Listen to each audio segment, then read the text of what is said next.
Hey WBJEE 2026 aspirant, so finally তোমাদের WBJEE যে decentralised counselling এর নোটিফিকেশন তা ইতিমধ্যে প্রকাশ করে দেওয়া হয়েছে বোর্ডের এন্ড থেকে। অ্যান্ড নোটিফিকেশন হয়তো মোটামুটি সকলে দেখেওছো, কিন্তু নিয়মের হয়তো বুঝতে পারছো না কিভাবে কি হবে না হবে, বা একটা কন্ট্রোভার্সিয়ালও ম্যাটার রয়েছে। আমি আসবো সমস্ত কিছুতে, অ্যান্ড রুলসটা মেনলি আমি পুরোটাই ক্লিয়ার করে দেবো, কিভাবে কি করতে হবে, কোন প্রসেসে কি করলে থাকতে পারবে, ক রাউন্ড হবে, প্রত্যেকটা রাউন্ডের ক্ষেত্রে কি এলিজিবিলিটি ক্রাইটেরিয়া থাকছে, কারা কারা এলিজিবল থেকে শুরু করে সমস্ত কিছু তথ্য দেবো আজকের এই ভিডিওতে। কাজে ভিডিওটা শেষ অবধি অতি অবশ্যই দেখবে। ভিডিওটা ভালো লাগলে অবশ্যই একটা লাইক করে দেবে, চ্যানেলটা নতুন হয়ে থাকলে সাবস্ক্রাইব করে নোটিফিকেশনে ক্লিক করে অলতে সেট করে রাখবে, যাতে একটাও আপডেট মিস না হয়। এর পাশাপাশি ভিডিওটা প্রত্যেকের সাথে খুব বেশি বেশি করে কিন্তু শেয়ার করবে। আর তাছাড়া আমাদের হোয়াটসঅ্যাপ গ্রুপেতে যদি জয়েন না হয়ে থেকে থাকো, তো অতি অবশ্যই কিন্তু আমাদের হোয়াটসঅ্যাপ গ্রুপেতে এবং হোয়াটসঅ্যাপ চ্যানেলেতে জয়েন হয়ে থাকবে, যেগুলো লিঙ্ক ডেসক্রিপশনে এবং ভিডিওর প্রথম পিন কমেন্ট আমি দিয়ে রাখবো। কারণ ওখানেও কিন্তু তোমরা নিজেদের মধ্যে কমিউনিকেশন কিন্তু করতে পারবে। ওকে, ঠিক আছে। এবার আসছি হচ্ছে, যদি আমরা মেন টপিকে আসি, যে ডিসেন্ট্রালাইজড কাউন্সেলিংটা। ঠিক আছে, তো ফার্স্ট অফ অল হচ্ছে, এখনো পর্যন্ত তো আমি একটু আগে অবধি দেখলাম কোনো নোটিফিকেশন মানে শিডিউল যে কবে কি হবে না হবে সেটা প্রকাশ করেনি। আমি এখনই একবার চেক করে নিই কিছু দিয়েছে কিনা। না, কিছু দেয়নি, কোনো রকম কোনো কিছু দেয়নি। ঠিক আছে, ওকে, নো প্রবলেম।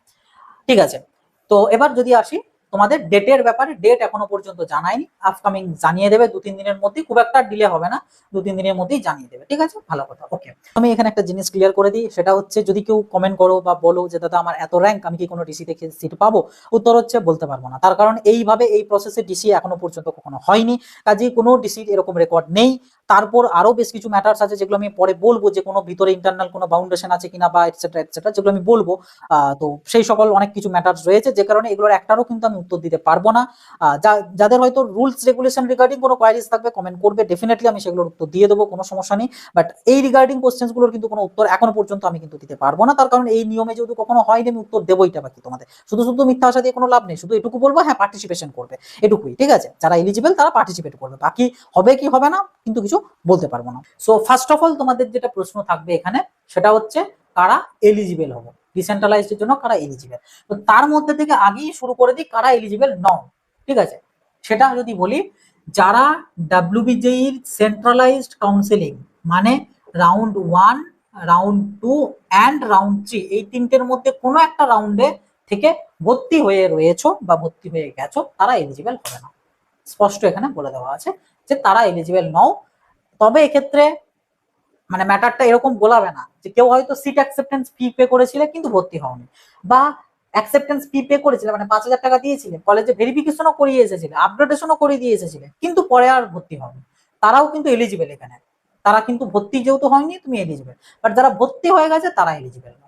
এটা হচ্ছে ফার্স্ট থিং, এলিজিবল নয়ের ক্ষেত্রে।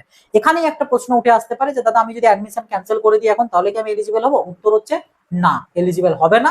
তার কারণ হচ্ছে তোমার যে ভর্তিটা, সেটা ডাব্লিউবিজেইর পোর্টালের থ্রুতে হয়েছে, আর ডাব্লিউবিজেইর পোর্টাল এখন ক্লোজ। ওই পোর্টালের থ্রুতে অ্যাডমিশন ক্যান্সেলেশন আর সম্ভব না। ঠিক আছে, অ্যাডমিশন ক্যান্সেলেশন তুমি ডেফিনেটলি করতে পারো, বাট সেটা কলেজ লেভেলে ক্যান্সেলেশন হবে।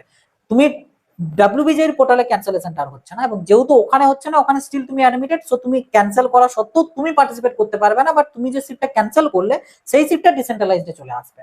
মানে সেই সিটটা ডিসেন্ট্রালাইজড পার্টিসিপেট করলো সেই সিটটা, কিন্তু তুমি পার্টিসিপেট করতে পারবে না। কাজেই সিট ক্যান্সেলেশন করলো কিছু করার নেই। এটা সব থেকে ওর্স্ট একটা রুলস বলবো, কারণ এটা একেবারেই ফেয়ার নয়। কারণ বহু স্টুডেন্টস আছে যারা কিন্তু তখন একটা অ্যালটমেন্ট পেয়ে ভর্তি হয়েছিল সেফটির জন্য, যে আমি ডিসিতে দেখবো, যদি না হয় আমি বেটার বাধ্য কন্টিনিউ করবো, তা নাহলে ডিসিতে আপগ্রেডেশনের চেষ্টা করবো, জন্য কোনো ব্রাঞ্চ যদি হয় বা কোনো কলেজ যদি হয় সেটা। বাট তাদের পুরোপুরি সেই সুযোগটা নষ্ট করে দেওয়া হলো, এটা হচ্ছে ব্যাপার। এবং এই কারণে এখানে কিন্তু অনেক দূর অব্দি র্যাঙ্কের হয়তো স্টুডেন্ট পেয়ে যাচ্ছে কোনো একটা কলেজ, সেটা হয়তো একটা ভালো র্যাঙ্কের স্টুডেন্ট সে পায়নি সেন্ট্রালাইজড কাউন্সেলিং, এবং কিছু আর করারও নেই। তো এটা একেবারেই আনফেয়ার জিনিস। বাট যেটা রুলস সেটা রুলস, তো রুলসের অ্যাকর্ডিং তারা হচ্ছে এলিজিবল নয়, যারা অ্যাডমিশন অলরেডি নিয়ে নিয়েছে। ওকে, ফাইন। তাহলে এলিজিবল কারা?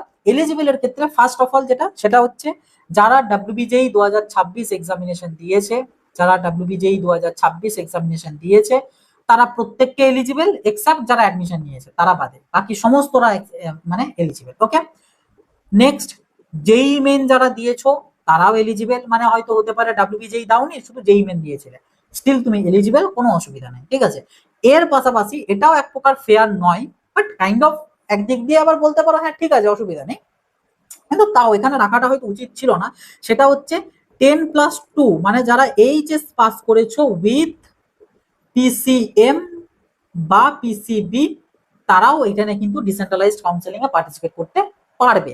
মানে ডাব্লিউবিজেইও দাওনি, জেই মেনও দাওনি, শুধু এইচএস দিয়েছো, এটা তো ম্যাক্সিমাম জনই দিয়েছো, তো তারা মানে এক কথায় decentralised maximum of the student eligible প্রত্যেককে।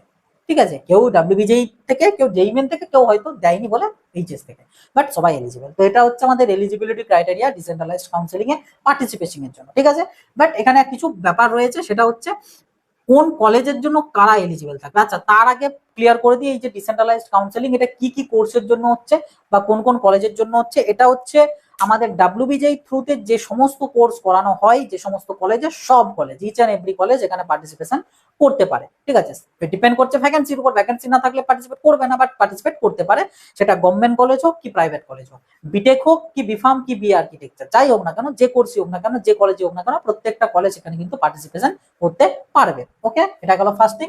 সেকেন্ড থিং হচ্ছে কে কোনটার জন্য এলিজিবল থাকবে। যারা ডাব্লিউবিজেই 2026 দিয়েছো এবং সাথে ডাব্লিউবি ডোমিসিয়াল মানে ওয়েস্ট বেঙ্গলের স্টুডেন্ট, ঠিক আছে, তো তারা ইচ এন্ড এভরি জিনিসের জন্য eligible. Government college, government university, তোমার প্রাইভেট ইউনিভার্সিটি, প্রাইভেট কলেজ, সবকিছুর জন্য এলিজিবল। ঠিক আছে, ভালো কথা। যেই মেন যারা দিয়েছো, আচ্ছা আর একটা আছে, যারা ডাব্লিউবিজেই দিয়েছো বাট ওয়েস্ট বেঙ্গল ডোমিসিয়াল নও, মানে বাইরে স্টেটের, তো তারা হচ্ছে স্টেট যে আমাদের ইউনিভার্সিটি গুলো রয়েছে সেই ইউনিভার্সিটির জন্য এলিজিবল থাকবে, আর প্রাইভেটের জন্য, কোনো স্টেট গভর্নমেন্টের জন্য এলিজিবল থাকবে না, মানে জেজিইসি কেজিইসি এইসব কলেজে এলিজিবল থাকবে না। স্টেট ইউনিভার্সিটি যেমন যাদবপুর, ক্যালকাটা ইউনিভার্সিটি, এগুলোর জন্য এলিজিবল, বাট গভর্নমেন্ট গুলোর জন্য এলিজিবল নও আর কি, একমাত্র গণিখানটা বাদ দিয়ে, মালদার গণিখানটা বাদ দিয়ে ওখানে এলিজিবল, বাকি কোনো কলেজে এলিজিবল নও, আর সাথে প্রাইভেটে এলিজিবল। ঠিক আছে, তো এটা গেল মানে ডাব্লিউবিজে দিয়েছো বাট ওয়েস্ট বেঙ্গল ডোমিসিয়াল নও তাদের। নেক্সট হচ্ছে জেই মেন। জেই মেনের ক্ষেত্রে যে যে কলেজে জেই মেনের থ্রুতে ভর্তি হয় সেগুলো সবেতেই তারা এলিজিবল থাকবে, বাকিগুলো এলিজিবল থাকবে না। এবার জেই মেনের থ্রুতে কিসে কিসে ভর্তি হয়, গভর্নমেন্ট একটাই মাত্র কলেজে জেই মেনের থ্রুতে অ্যাডমিশন হয়, সেটা মালদার গণিকা, তো অবভিয়াসলি গভর্নমেন্টের মধ্যে অপশন একটাই পাবে, বাকি কোনো গভর্নমেন্টের সুযোগ তুমি পাবে না, যদি না তোমার ডাব্লিউবিজেই দেওয়া থাকে, পাবে না কোনো কলেজের সুযোগ, একমাত্র গণিকানে পাবে। ঠিক আছে, আর বাকি প্রাইভেটের সবকিছু, ইউনিভার্সিটি হোক বা প্রাইভেট কলেজ হোক, সবেতেই এলিজিবল থাকবে, কোনো অসুবিধা নেই। আর লাস্ট যেটা যেটা বললাম, ওয়ান টাইপ অফ বা একদিক দিয়ে হয়তো অতটা প্রবলেমেটিক নয় বা ঠিক আছে অসুবিধা নয় চলে যাবে, সেটা কি, তার কারণ হচ্ছে এই স্টুডেন্ট গুলো গভর্নমেন্টের জন্য এলিজিবল নয়, এগুলো অনলি প্রাইভেটের জন্য এলিজিবল। মানে যারা এইচএস এর থ্রু পার্টিসিপেট করছো তারা শুধু প্রাইভেট কলেজ নিতে পারবে, প্রাইভেট ইউনিভার্সিটি বা প্রাইভেট কলেজ, কোনো গভর্নমেন্টের জন্য তোমরা এলিজিবল থাকবে না। ঠিক আছে, সো গভর্নমেন্টে মেন কম্পিটিশন আমাদের গভর্নমেন্টে, তো সেখানে এই স্টুডেন্ট গুলো ইন্টারফেয়ার করছে না, এই গভর্নমেন্টের মধ্যে মেনলি ডাব্লিউবিজেইটাই থাকছে, যেই মেনটাও অত ইন্টারফেয়ার করছে না, বাট ইউনিভার্সিটি গুলো এন্ড গণিকানেতেই জাস্ট একটু ইন্টারফেয়ার থাকছে। ওকে, বাট এরা কোনো রকম ইন্টারফেয়ার করছে না। ঠিক আছে, তো এই হচ্ছে কারা এলিজিবল এন্ড সেই অ্যাকর্ডিং কি কলেজের জন্য এলিজিবল, সেই ম্যাটারটা তোমাদের গেল। ওকে, নেক্সট এবার হচ্ছে তোমাদের প্রসেস বা করাউন্ড কি হবে বা কি ব্যাপার না ব্যাপার সেটা দেখো। ফার্স্ট অফ অল হচ্ছে এখানে তোমাদের কাউন্সিলিং রাউন্ডে হবে সেটার কোনো নির্দিষ্ট কিছু বলা নেই। ঠিক আছে, এখানে বলে দেওয়া আছে মে বি মাল্টিপল, মানে মাল্টিপল রাউন্ডও হতে পারে। ফেজ ওয়ান, এখন আপাতত ফেজ ওয়ান ধরবো আমি। ঠিক আছে, ফেজ টু ও হতে পারে, থার্ড ফেজও হতে পারে, ফোর্থ ফেজও হতে পারে, ফিফথ ফেজও অব্দি যেতে পারে, কোনো গ্যারান্টি নেই, যতক্ষণ ভ্যাকেন্সি থাকবে হতে পারে। ঠিক আছে, বাট একটা ফেজ ডেফিনেটলি হচ্ছে, আর বাকি ফেজ হবে কখন কি হবে কবে কি হবে সব বোর্ড থেকে জানাতে থাকবে। ঠিক আছে, যদি হয় সেক্ষেত্রে জানাতে থাকবে। এটা হচ্ছে ফার্স্ট জিনিস, যে কোনো পার্টিকুলার কোনো লিমিটেশন নেই যে এতগুলো ফেজই হবে, একটা ফেজেও কমপ্লিট হয়ে যেতে পারে, দুটোও হতে পারে, তিনটেও হতে পারে। ওকে, সেটা গেল first thing. Second thing, seat matrix.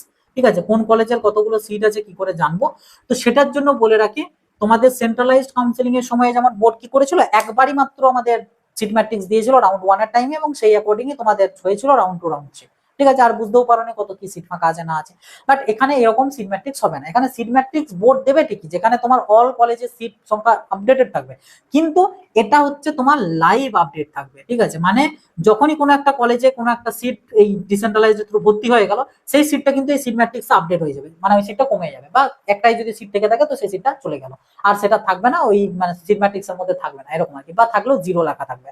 তো এটা আর কি, মানে লাইভ কিন্তু সিট ম্যাট্রিক্সটা আপডেট হতে থাকবে, এমনটা নয় যে একবার দিয়ে দিয়ে দিল বাস তারপর আর কেউ কেউ জানতে পারলো না, এটা কিন্তু নয়। ঠিক আছে, তো লাইভ আপডেটেড হতে থাকবে সিট ম্যাট্রিক্সটা, এটা হচ্ছে তোমাদের একটা ব্যাপার সিট ম্যাট্রিক্স সংক্রান্ত গেল। ওকে, নেক্সট হচ্ছে তোমার এখানে সিট ম্যাট্রিক্স গেল, তারপরে আচ্ছা তারপরে এবারে মেন প্রসেসটা। ওকে, সো মেন প্রসেস হচ্ছে সিট ম্যাট্রিক্স চলে গেল, এবার প্রত্যেকটা ক্যান্ডিডেটকে রেজিস্ট্রেশন করতে হবে। ঠিক আছে, কাউন্সিলিং এর জন্য রেজিস্ট্রেশন করতে হবে, তার জন্য একটা ফি পে করতে হবে 250, যেমনটা মেন কাউন্সিলিং এর ক্ষেত্রে 500 টাকা ছিল, এখানে 250 টাকা তোমাদেরকে পে করতে হবে রেজিস্ট্রেশন। এবার রেজিস্ট্রেশনে কারা কারা এলিজিবল, যেগুলো বললাম এলিজিবিলিটি যারা যারা রয়েছে, যারা যারা স্টুডেন্ট এলিজিবল, তো সেই এলিজিবিলিটি অ্যাকর্ডিং তুমি রেজিস্ট্রেশন করতে পারো। তবে এক্ষেত্রে একটা জিনিস, সেম আমাদের সেন্ট্রালাইজড এর মতন।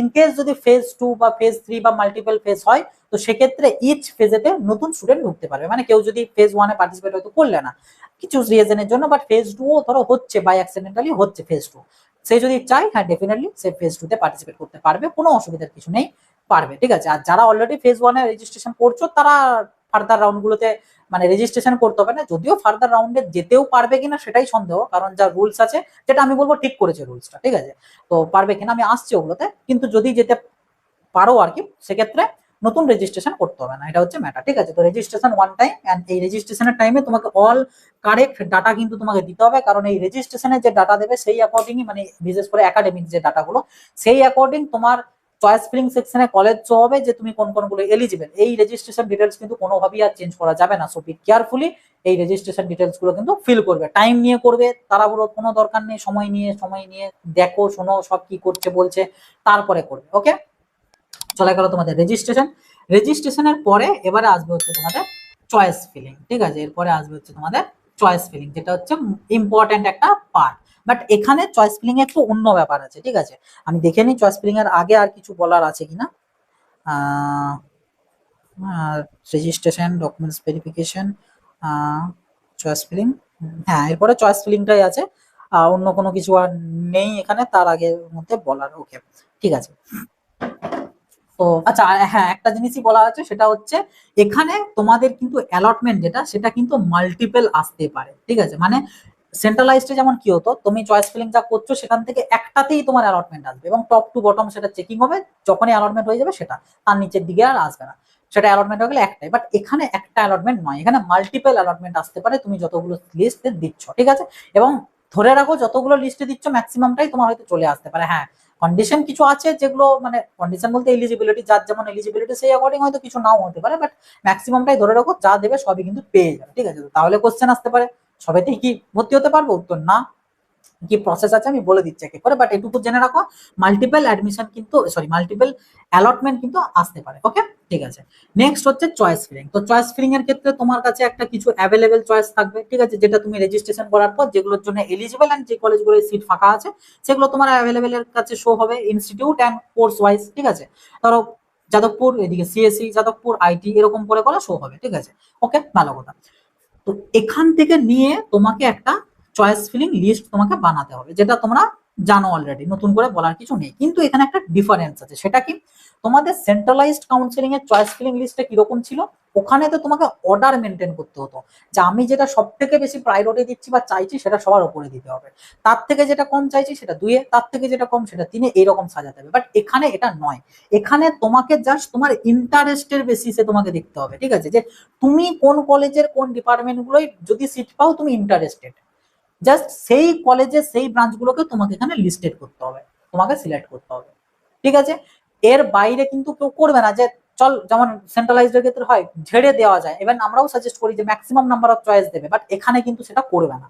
ঠিক আছে, এখানে যতগুলোতে ইন্টারেস্টেড শুধু সেই কয়েকটাই দেবে, তার বাইরে একটাও এক্সট্রা তুমি দেবে না। ঠিক আছে, যেগুলোই ইন্টারেস্টেড তুমি থাকবে সেই কলেজে সেই ব্রাঞ্চগুলো দেবে। বিফার্মের ক্ষেত্রে যে যে কলেজের বিফার্মটা ইন্টারেস্টেড শুধু সেই কলেজগুলোকেই সিলেক্ট করবে। ওকে, ভালো কথা, তুমি সেইগুলোকে সিলেক্ট করলে, কিন্তু এখানে যে সিলেক্ট যে করছো এমনটা নয় যে তুমি যে অর্ডারে সিলেক্ট করছো সেই অর্ডারটাই তোমার মেনটেন করবে এবং সেই অর্ডারে চেকিং হবে না। এখানে স্পষ্ট বলে দেওয়া আছে কোন রকম কোনো অর্ডার মেনটেনিং, কোন রকম কোনো প্রেফারেন্স, কোনো কিছু কিচ্ছু না, জাস্ট তোমার ইন্টারেস্ট টুকু তোমাকে লিস্টেড করতে হবে। মানে এখানে চয়েস ফিলিং ওয়ার্ডটা ঠিক সুটেবল নয় এটার জন্য। ঠিক আছে, এটা জাস্ট একটা লিস্ট দেওয়া বা সাজানো, আমি এগুলোই ইন্টারেস্টেড এরকম, কোনো এটা কিন্তু প্রেফারেন্স নয়। কাজে এটা কেউ যদি হ্যাপাচারলিও থাকে কোনো চিন্তার কোনো কারণ নেই। ঠিক আছে, মানে এই অ্যাকর্ডিং এ তোমার হবে না যে টপ টু বটমই হবে বা হ্যান ত্যান কিছু না। ওকে, তোমাকে জাস্ট র্যান্ডমলি তুমি সিলেক্ট করতে পারো, কোনো সমস্যা নেই, শুধুমাত্র যে কয়েকটাতে ইন্টারেস্টেড সেই কয়েকটাই কিন্তু তুমি এখানে সিলেক্ট করবে, তার বাইরে কিন্তু সিলেক্ট করবে না। ওকে, ঠিক আছে। তো এটা আমাদের গেল। এরপরে আছে হচ্ছে তোমাদের কাছে প্রসেস। চয়েস ফিলিং হলো, চয়েস ফিলিং এর পর চয়েস মডিফিকেশন বা এডিট, ওটা কিছু বলার নেই, কারণ তোমরাও জানো তোমাদের এডিট তোমরা চাইলে করতে পারো, সাফেল টাফেল করতে পারো, অ্যাড রিমুভ করতে পারো, এন্ড তারপর লাস্ট স্টেপে গিয়ে লক করতে হবে চয়েস। তো ম্যানুয়ালি করতে পারো, অটো লকও হয়ে যাবে যদি কেউ লক করতে ভুলে যাও। তো এই সিস্টেমটা যেমন ছিল তেমনই কিন্তু তোমাদের এখানে থাকছে। ঠিক আছে, এরপরে যেটা আছে সেটা হচ্ছে অ্যালটমেন্ট।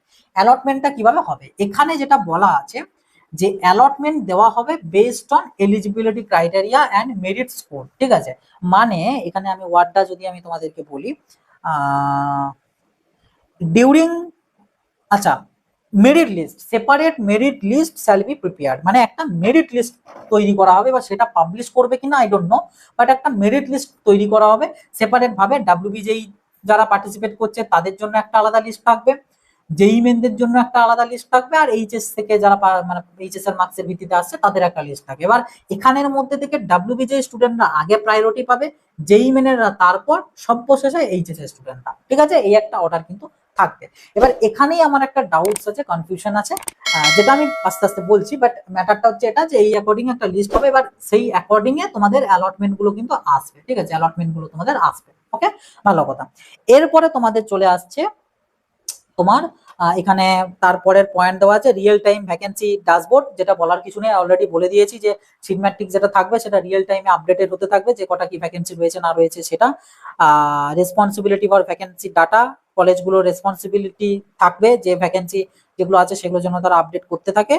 বলা আছে counselling phase, number of phases multiple হতে পারে, রেজিস্ট্রেশন করতে হবে, তারপর চয়েস ফিলিং, তারপর তোমাদের রেজাল্ট আসবে, দেন তারপর সেই অ্যাকর্ডিং যে রেজাল্ট এলো সেই অ্যাকর্ডিং এ তোমাদেরকে ভর্তি হতে হবে। এবার ভর্তি কোথায় ভর্তি হতে হবে, মাল্টিপল এলে ভর্তিটা কোথায় হতে যাবে আমি বলে দিচ্ছি, ক্লিয়ার করে দিচ্ছি। ওকে, এই অবধি যা বললাম সব ঠিকঠাক আছে, ঠিক আছে। ওকে, হ্যাঁ, এবার দেখো তোমাদের এখানে অ্যালটমেন্ট মাল্টিপল আসতে পারে, ঠিক আছে। ধরো আমি এখানে এবার উদাহরণ দিই, ঠিক আছে, আমি এটা মুছে দিই, এখানে আমি উদাহরণ দিয়ে বোঝাতে সুবিধা হবে। আমি এখানে ধরলাম কেউ একজন 10টা সে চয়েস সাজিয়েছিল, ঠিক আছে, মানে 10টা সে এন্টিটি অ্যাড করেছিল, 10টা কলেজ কিন্তু বলছি না, 10টা সে চয়েস দিয়েছিল, যেগুলো তার সে ইন্টারেস্টেড সেই কলেজগুলো সে সাজিয়েছিল, ঠিক আছে।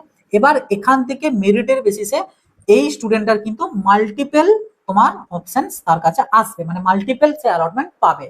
হলো, হতে পারে যতগুলো দিয়েছিল সবগুলোই পেয়েছে, হতে পারে কিছু কম পেয়েছে, এলিজিবিলিটি ক্রাইটেরিয়া অ্যাকর্ডিং বা ভ্যাকেন্সি অ্যাকর্ডিং হয়তো সে পায়নি, মেনে নিলাম, কোনো সমস্যা নেই, বাট সে পেয়েছে, মাল্টিপল পেয়েছে, যেখানে তার এখানে ইনস্টিটিউট লেখা থাকবে, এখানে কোর্স লেখা থাকবে, সাথে হয়তো পাশে একটা বক্স থাকবে, বা এই পাশে হয়তো বক্স থাকবে, বা কিছু একটা অপশন ওখানে থাকবে।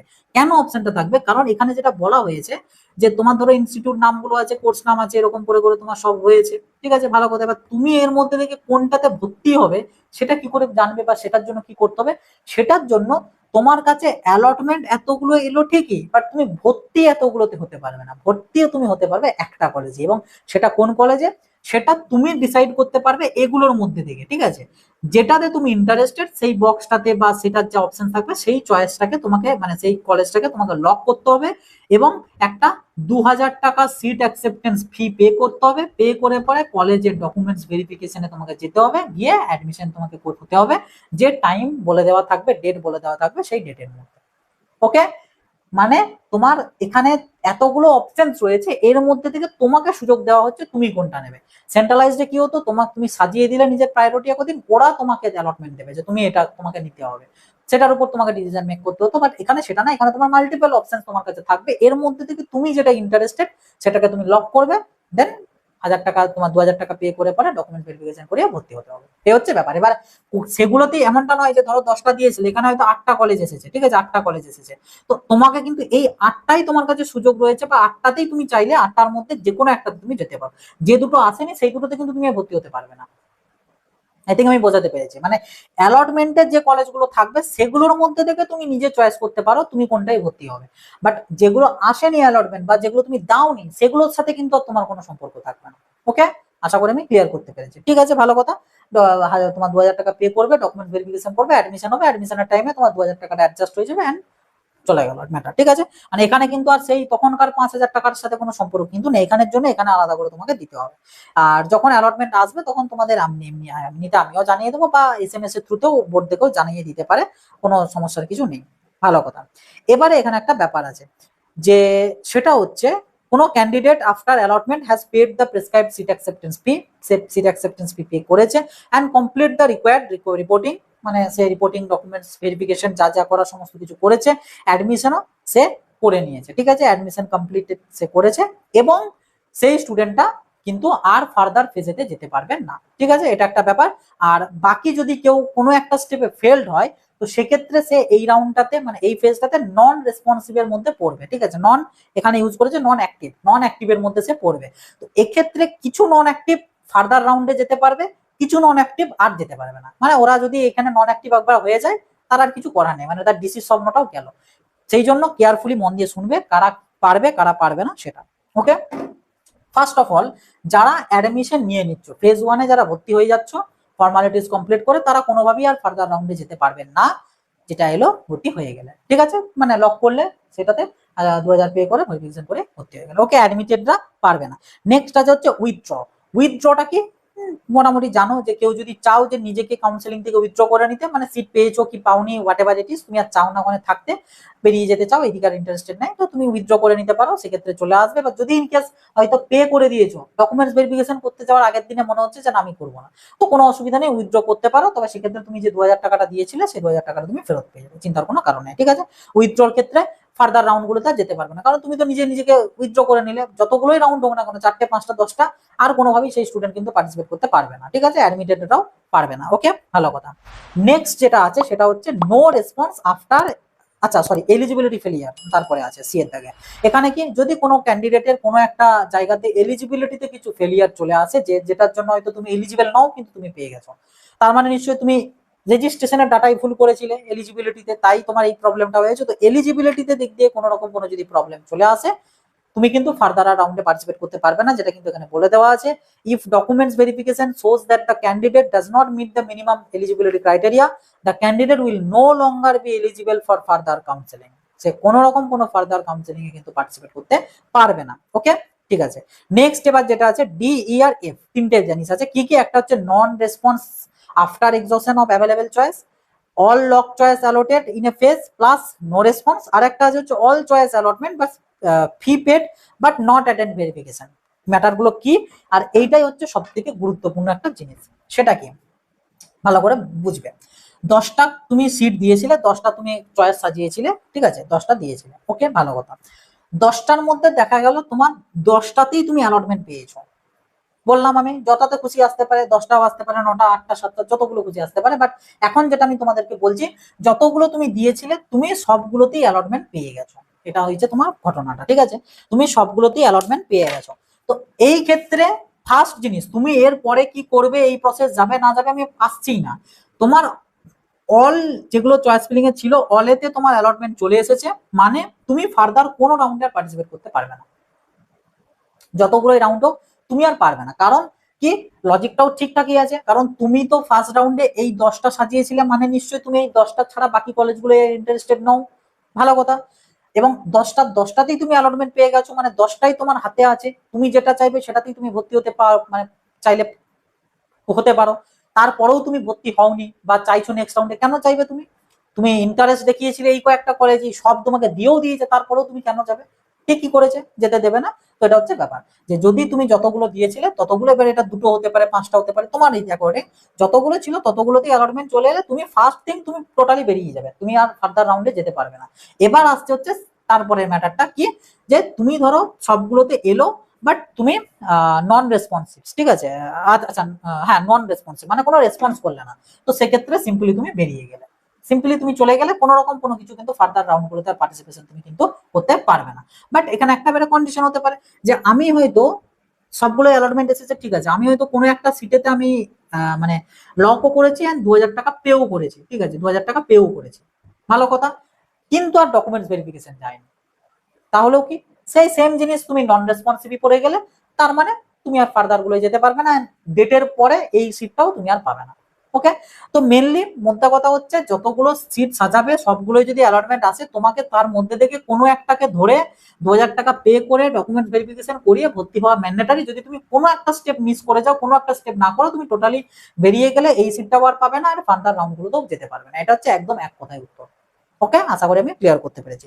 নেক্সট যেটা আছে, এই যে তিনটে এই যে ম্যাটার গুলো বললাম, এটা হচ্ছে এখানকার 13র যে ক্লজ রয়েছে, 13র ক্লজের ডি ই আর এফ, এই তিনটের মিনিং, ঠিক আছে। নেক্সট হচ্ছে G, partial allotment plus non response. এটা কি? এটা হচ্ছে ধরো কেউ 10টা সিট দিয়েছিলেন, তার মধ্যে 10টাতে অ্যালটমেন্ট পাওনি, হয়তো 9টায় পেয়েছো কিংবা 8টায় পেয়েছো কিংবা 7টায় পেয়েছো, যেটা খুশি হতে পারে, মানে সবেতে পাওনি। তো ফার্স্ট থিং যেটা, এই স্টুডেন্টটা নেক্সট রাউন্ডে যেতে পারবে, নেক্সট রাউন্ডে যেতে পারবে। তবে এক্ষেত্রে স্টুডেন্টটার ফুল ফ্রিডম থাকবে না যে আমি আবার আমার মতন যা খুশি করতে পারি, না। এখানে তোমাদেরকে বাউন্ডেশন দিয়ে দেওয়া হয়েছে যে তুমি এই এই জিনিস করতে পারবে, এই এই জিনিস করতে পারবে না, যেগুলো একদম ঠিক করেছে। ঠিক আছে, সেটা কি কি পারবে কি কি পারবে না, তুমি যদি ইন্টারেস্টেড যে কয়েকটা এসেছে তার মধ্যে কোনোটাতে ইন্টারেস্টেড, তুমি চাইলে অ্যাডমিশন প্রসেস কমপ্লিট করে নিতে পারো। আর অ্যাডমিশন প্রসেস কমপ্লিট করে নেওয়া মানে আমি আগেই বলে দিয়েছি ফার্দার রাউন্ডে আর যেতে পারবে না, ফার্দার রাউন্ডে পার্টিসিপেট করতে পারবে না, তো আর কিছু রইলো না। কিন্তু তুমি হয়তো কিছু রেসপন্স করোনি, ঠিক আছে, তুমি হয়তো ব্লগও করোনি বা কিছু করোনি, সেক্ষেত্রে তোমার কি হবে, সেক্ষেত্রে তুমি ফার্স্ট অফ অল নেক্সট রাউন্ডে যেতে পারবে, কোনো সমস্যা হবে না, তুমি নেক্সট রাউন্ডে যেতে পারবে, মানে নেক্সট ফেজ যদি হয়, ইন কেস আমি আবার বলছি যদি হয়, কারণ হবে কটা কি হবে কোনো গ্যারান্টি নেই, যদি হয় তুমি এলিজিবল নেক্সট ফেজের জন্য। কিন্তু সেখানে কি পারবে না, সেটা হচ্ছে যে যে কলেজে অ্যালটমেন্ট তোমার এখানে এসেছে সেই সেই কলেজগুলোকে তুমি আর ফার্দার সেই রাউন্ডে সিলেক্ট করতে পারবে না। মানে ধরো এই যে 10টা কলেজ সাজিয়েছিলে, 10টার মধ্যে একটা হয়তো আসেনি, বাকি 9টা এসেছে, তো যে 9টাতে যে এসেছিল সেই 9টা কলেজ তুমি আর নেক্সট রাউন্ডে সিলেক্ট করতে পারবে না। এই একটা যেটা বাকি ছিল সেইটা তুমি সিলেক্ট করতে পারবে, আর বাকি যেগুলো তাওনি সেগুলো সিলেক্ট করতে পারবে, যেটার মিনিংও আছে। কারণ কি, তুমি টোটাল 10টা ইন্টারেস্ট দেখিয়েছিলে, তার মধ্যে 9টাতে তুমি পেয়েছো, ভালো কথা। এই 9টা নিশ্চয়ই তোমার ইন্টারেস্টের মধ্যেই ছিল, তাই তো তুমি রেখেছিলে, তোমাকে দেওয়া হয়েছে, তুমি ভর্তি হওনি, এটা আবার কিরকম ব্যাপার? তো সেই জন্য তোমাকে আর এই 9টাতে আর সুযোগ দেওয়া হবে না। হ্যাঁ, যেটা তোমার ইন্টারেস্ট প্লাস পাওনি সেটা তুমি নেক্সট রাউন্ডে পেতে পারো, যদি মানে আবার রাখতে পারবে যদি সেই কলেজটা সিট ফাঁকা থাকে। বাট এই কলেজগুলো সিট ফাঁকা থাকুক না থাকুক তুমি আর কোনো মতে পাবে না বলো, কারণ তোমাকে দেওয়া হয়েছিল, তুমি নাও, এইটা তুমি পারবে না। ওই বললাম বাউন্ডেশন আছে, যেটা একদম ঠিক কাজ, তোমাকে দেওয়া হয়েছে তুমি নেবে না কেন? সব জায়গাতে ওরকম প্রবলেম করলে তো আর হবে না, সিট তাহলে তো ফাঁকা থেকেই যাবে, তুমি এখানেও নেবে না, এই করবে সেই করবে, চলবে না ওই সকল নিয়ম। তোমার যদি সব না আসে, যে কটা এলো না সেগুলো তুমি নেক্সট রাউন্ডে দিতে পারবে, বাট যেগুলো এসেছিল সেগুলো তুমি দিতে পারবে না, তাতে সেটা অ্যামাউন্টটা যতটা পরিমাণই হোক না কেন তুমি পারবে না সেগুলো দিতে। ওকে, কি পারবে সেটা হচ্ছে ওগুলো বাদ দিয়ে বাকি যত কলেজ আছে সেগুলো সব তুমি ফিল করতে পারবে, কোনো সমস্যা হবে না, ভালো কথা। এরপর এখানে এই টাইপের স্টুডেন্টদেরও আরো একটা বাউন্ডেশন আছে, সেটা কি, কনজিকিউটিভ দুটো ফেজেতে যদি তুমি এরকম নন রেসপন্স থাকো, তুমি আর ফার্দারে যেতে পারবে না। মানে এক কথায়, ধরো ফেজ 1, ঠিক আছে, ফেজ 1-এতে তুমি 10টা সিট দিয়েছিলে, তার মধ্যে তোমার 9টাতে এসেছিল, তুমি কিছু রেসপন্স করোনি, তুমি ফেজ 1 থেকে ফেজ 2-তে তুমি চলে গেছো, ঠিক আছে, ফেজ 2-তে তুমি এই একটা সাথে এগুলো তো আর এলিজিবল নও, এই একটা সাথে আরো যেগুলো অন্যান্য ছিল তার মধ্যে তোমার ইন্টারেস্ট দেখিয়ে তুমি হয়তো আরো 8টা সাজিয়েছিলে, ঠিক আছে, 8টা সাজিয়েছিলে, তার মধ্যে হয়তো দেখা গেল তোমার 8টার মধ্যে হয়তো 6টা এসেছিল, ঠিক আছে, 8টার মধ্যে 8টা চলে এলো, তো আবার সেই ফার্স্টের যেটা বললাম সেই ম্যাটারটা চলে এলো যে সব চলে এসছে কিন্তু তুমি নাওনি, মানে তুমি টোটালি বেরিয়ে গেলে। কিন্তু এক্ষেত্রে যেহেতু এই ক্যান্ডিডেটটা অলরেডি একটা বার নন রেসপন্সিভ থেকে গেছে, সো এই রাউন্ডে একে নন রেসপন্সিভ থাকা চলবে না, যদি নন রেসপন্সিভ থাকে সেও আর ফার্দার রাউন্ডে যেতে পারবে না। মানে এখানে এই যে 6টা এলো, এই 6টার মধ্যে তাকে কোনো একটাই নিতেই হবে, ঠিক আছে, আর পিছনের দিকগুলো তো আসতেও পারবে না, এই যে 6টা এসেছে এই 6টার মধ্যে কোনো একটাতে তাকে লক করতে হবে, 2000 টাকা দিয়ে ডকুমেন্ট ভেরিফিকেশন করে ভর্তি হতে হবে, সে আর ফার্দারে যেতে পারবে না। হ্যাঁ, কোনো একটা স্টুডেন্ট সে যদি ফেজ 2-তেই ফার্স্ট টাইম পার্টিসিপেট করছে, ফেজ 1-এ করেনি, তার ক্ষেত্রে এই যেটা বললাম সেম নিয়ম, সে চাইলে স্কিপ করতে পারে, এই 6টা সে নেক্সট রাউন্ডে দিতে পারবে না, বাকি দুটো আর বাকি যতগুলো রয়েছে সেগুলো সেগুলো সব সে রাখতে পারবে, ঠিক আছে। মানে পরপর দুটো রাউন্ডে তুমি নন রেসপন্সিভ থাকতে পারবে না, সেক্ষেত্রে তুমি টোটালি আউট হয়ে যাবে, ঠিক আছে, একদম এগুলো নিয়মগুলো সব ঠিকঠাক আছে, ঠিক আছে, ভালো কথা। তো এটাই হচ্ছে বাউন্ডেশন, যারা মানে সবেতে পাওনি একবার তোমাদেরকে এক্সট্রা সুযোগ দেওয়া হবে, তবে সেক্ষেত্রে শুধু বাউন্ডেশন তুমি যতগুলো দিয়েছিলে পেয়েছো সেগুলো আর সিলেক্ট করতে পারবে না। ওকে, চলে গেল।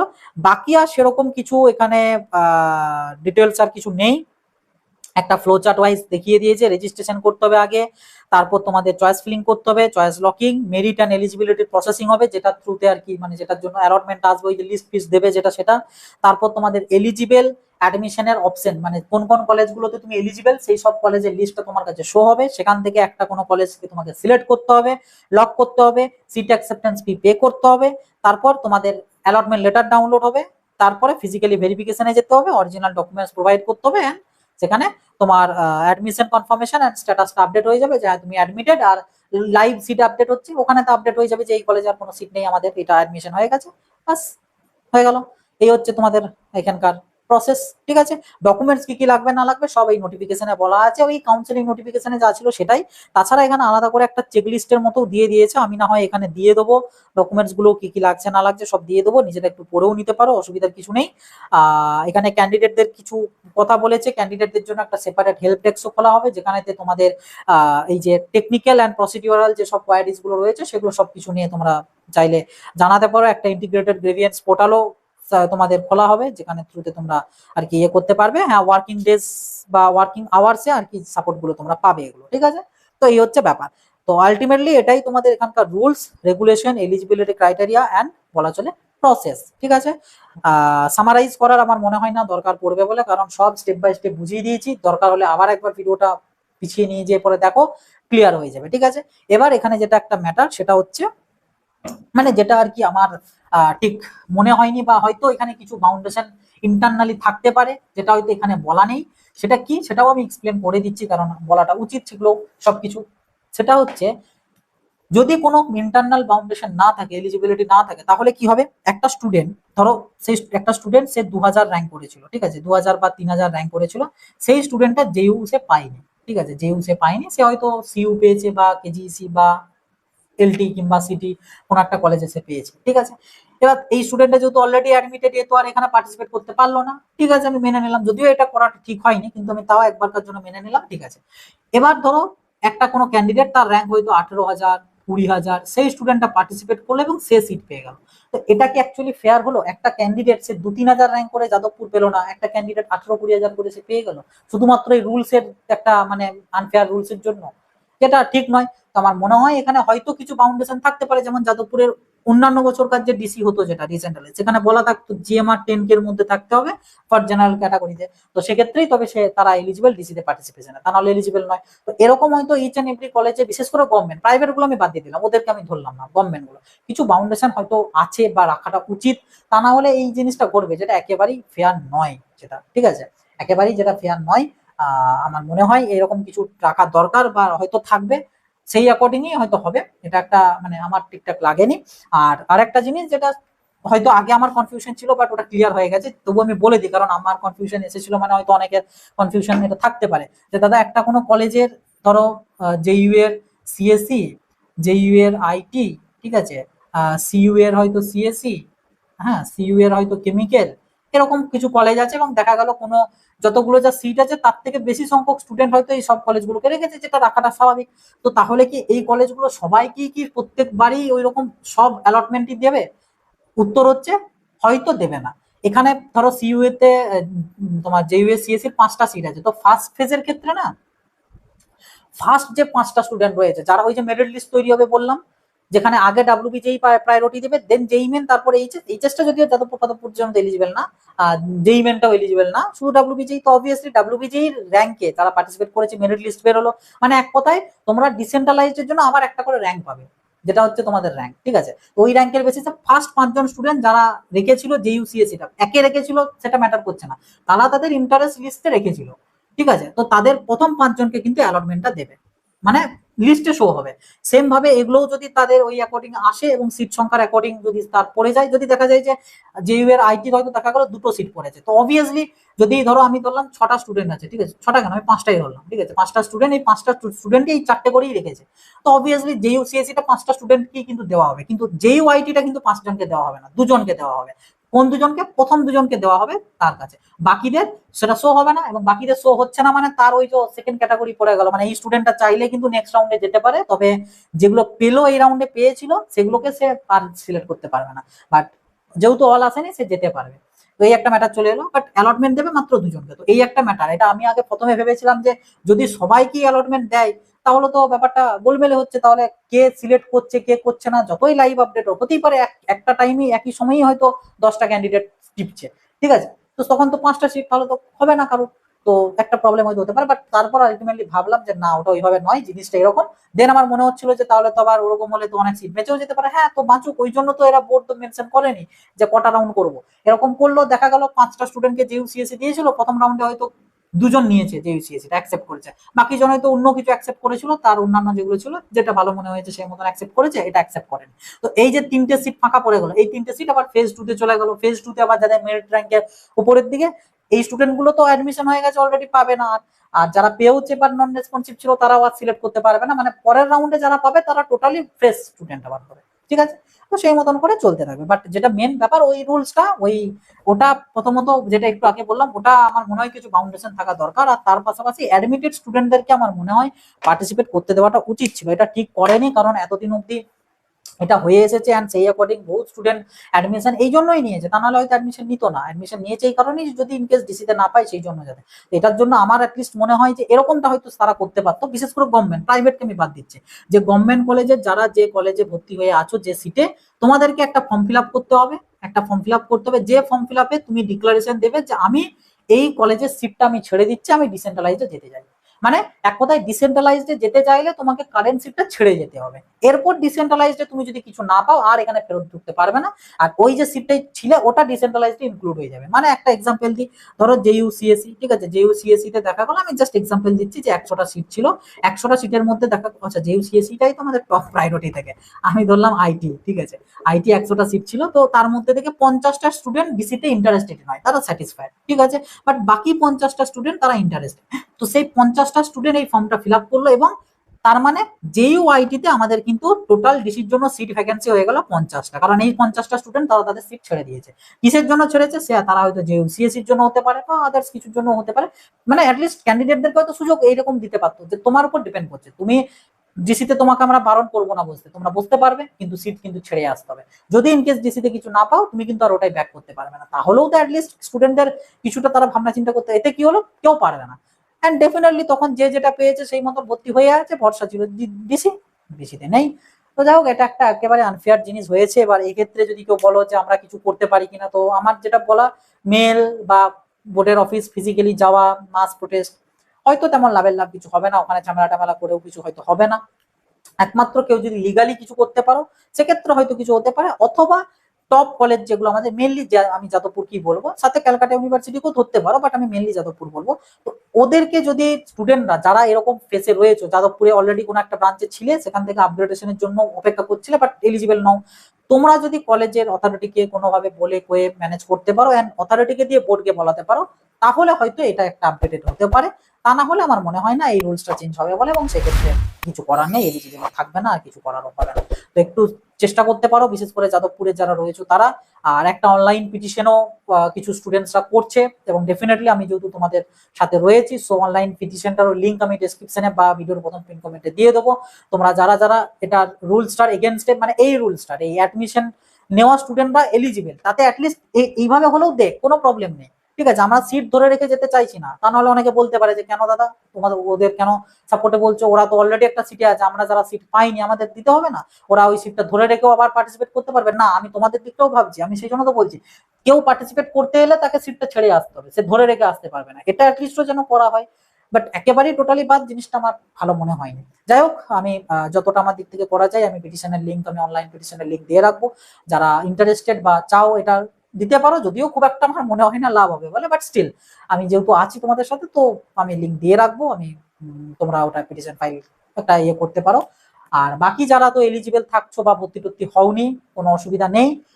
যারা বি ফার্মের জন্য চাইছো করতে পারো, বিটেকের জন্য করতে পারো, সবই তো চলবে এখানে, কোনো অসুবিধা নেই। তবে কোনো একটা কাউন্সিলিং এ বিটেক বি ফার্ম কিছুটাতে হয়তো তুমি ভর্তি হয়ে গেছো আর কিন্তু এলিজিবল হবে না, এটা কিন্তু বারবার বলছি, এখন অবধি যেটা রুল সেই অ্যাকর্ডিং। ঠিক আছে, বাকি আপকামিং দেখা যাক কিছু রুলস চেঞ্জ বাগারা কিছু করে কিনা, বা ফার্দার যা কিছু আপডেটস বাগারা আসবে সব আমি দিতে থাকবো, আমাদের হোয়াটসঅ্যাপ গ্রুপেও দিতে থাকবো, পাশাপাশি ইউটিউবেও চেষ্টা করবো দেওয়ার। লাস্টলি আরেকটা কথা বলে দিই, সেটা হচ্ছে চ্যানেলটা যদি কেউ নতুন হয়ে থাকো অবশ্যই সাবস্ক্রাইব এই কারণে করে রাখবে, কারণ যদি কিছু রুলসের চেঞ্জ হয়, বা আমি এই যে পুরো ভিডিওটাতে যা যা বললাম এখানে যদি কোথাও একটা হয়তো গিয়ে মিস্টেক করে থাকি বা ভুল বলে থাকি, যেটা হয়তো পরে গিয়ে বুঝতে পারলাম, তো সেটা তো রেকটিফাই ওখানে তো করা পসিবল না, সেটা আমি এই ভিডিওর কমেন্ট সেকশনে করে দেবো। বাট তার পাশাপাশি আমি একটা শর্টস ভিডিও তো সেটা আমি কভার আপ করে দেবো, যে এখানে এই ভুলটা ছিল, এটা হচ্ছে রেকটিফাই, তো সেগুলো যাতে মিস না হয় সেটার জন্য কিন্তু অবশ্যই কিন্তু সাবস্ক্রাইব করে রাখবে এবং একটু ফলো রাখবে, তারপর পড়ানো হয় আনসাবস্ক্রাইব করে দিও, আমি কিছু বলবো না।